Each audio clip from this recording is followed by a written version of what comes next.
पुणे हे देशातील आणि राज्यातील शांत शहर. पोलीस आयुक्त अमितेश कुमार यांची माहिती. येवलेवाडी पोलीस ठाण्यासाठी तात्पुरत्या सुसज्ज इमारतीचे उद्घाटन.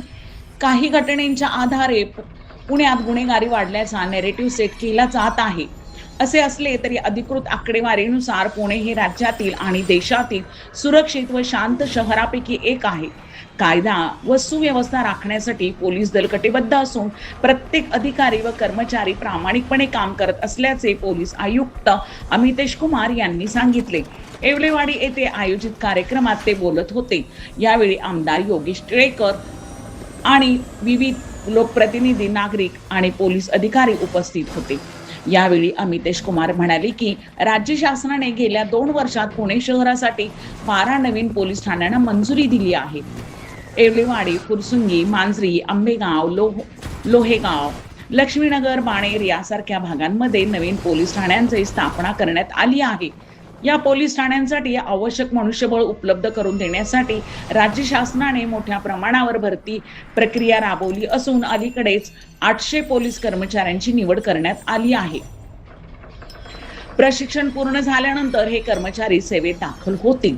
येवलेवाडी पोलीस ठाण्याच्या नव्या इमारतीचे काम पूर्ण होईपर्यंत पोलीस ठाण्याच्या दैनंदिन कामकाजासाठी सुसज्ज तात्पुरती वास्तू उपलब्ध करून दिल्याबद्दल आमदार योगेश टिळेकर आणि त्यांच्या सहकाऱ्यांचे अभिनंदन करत नागरिकांच्या सहकार्याने कायदा व सुव्यवस्था अधिक प्रभावीपणे राखता येईल असा विश्वास पुणे शहर आयुक्त अमितेश कुमार यांनी व्यक्त केला.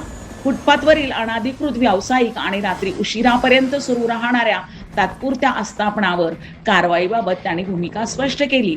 महानगरपालिकेने दिलेल्या वेळेनुसार रात्री 10 नंतर अशा आस्थापनांना परवानगी नसल्याने ही कारवाई करण्यात येत असल्याचे त्यांनी सांगितले. कायमस्वरूपी परवानाधारक दुकाने व व्यावसायिकांना मात्र शासनाने दिलेल्या नियमानुसार कार्य करण्यास मुभा असल्याचेही त्यांनी स्पष्ट केले. तसेच प्रभाग ड्रग्ज मुक्त करण्यासाठी लोकप्रतिनिधी आणि नागरिकांनी पुढाकार घ्यावा असे आवाहन करत गांजा, एमडी आणि अन्य अंमली पदार्थांच्या विक्री विरोधात कठोर कारवाई सुरू राहील असे त्यांनी सांगितले. आपत्कालीन क्रमांक 112 वर प्राप्त होणाऱ्या कॉल्सना सध्या सरासरी 7 मिनिटात प्रतिसाद दिला जात असून हा कालावधी आणखीन कमी करण्याचा प्रयत्न सुरू असल्याचेही त्यांनी नमूद केले. तसेच पुणे पोलीस दलाच्या आधुनिकीकरणासाठी राज्य शासनाने सुमारे 2000 कोटी रुपयांचा निधी मंजूर केला आहे. CCTV प्रकल्प, आधुनिक उपकरणे आणि पायाभूत सुविधांमुळे शहरातील सुरक्षा व्यवस्था अधिक सक्षम होत आहे.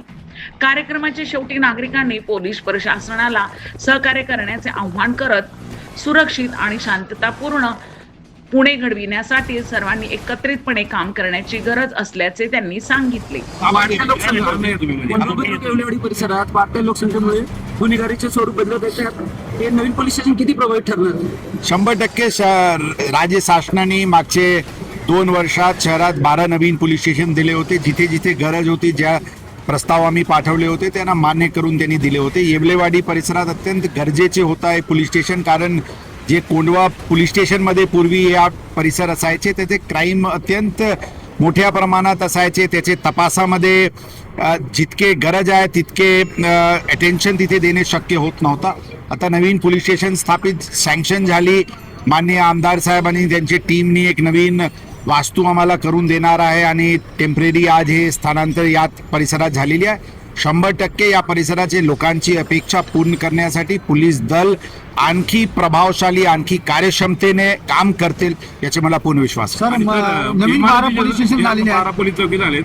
बऱ्याच ठिकाणी आता बांधकामाची समस्या आहे, त्याच्या संदर्भात काय? बांधकाम सगळे ठिकाणी आम्ही बांधकामचे प्रयत्न करत आहे. माननीय आमदार साहेब या परिसरात अत्यंत पुढाकार घेऊन या परिसराचे जे या पोलीस स्टेशनची जी अडचण होती त्याचे निराकरण त्यांचे कडून झालेली आहे. अशाच प्रकारचे वेगवेगळे ठिकाणी आम्ही लोकप्रतिनिधीशी आणि शासनाकडून निधीनी वेगवेगळे बांधकाम सुरू होत आहे. ते आपल्याला 2 वर्षात सर्व 12 नवीन पोलीस स्टेशन आणि जे सगळे आज 45 पोलीस स्टेशन आहे त्याचे सुसज्ज इमारत पुढचे 2 वर्षात आपल्याला पुणे शहराला नक्की दिसेल.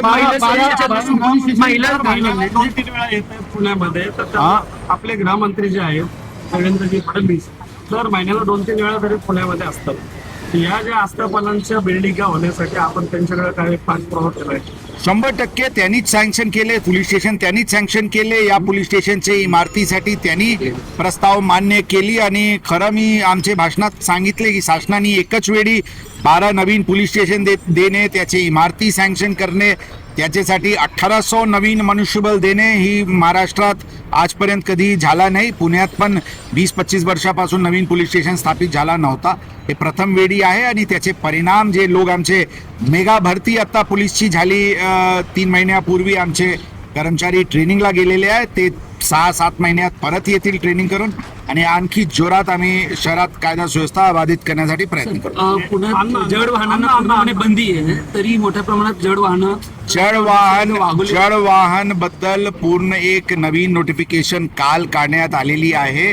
ते कलेक्टरनी काढलेली आहे. कारण 3 युनिटचे पिंपरी चिंचवड पोलीस कमिशनरेट, पुणे ग्रामीण पोलीस अधीक्षक कार्यालय आणि आमचे पुणे शहरचे कार्यक्षेत्रामध्ये डायव्हर्जनची एक प्लॅन तयार करण्यात आली होती. कालपासून त्याचे इम्प्लिमेंटेशन एन्फोर्समेंट सुरू करण्यात आलेली आहे. आता 7-8 दिवसात हे करून काय त्याच्यामध्ये बदल करायचे ते करून त्याच्यावर एक परिणामकारक उपाययोजना करू.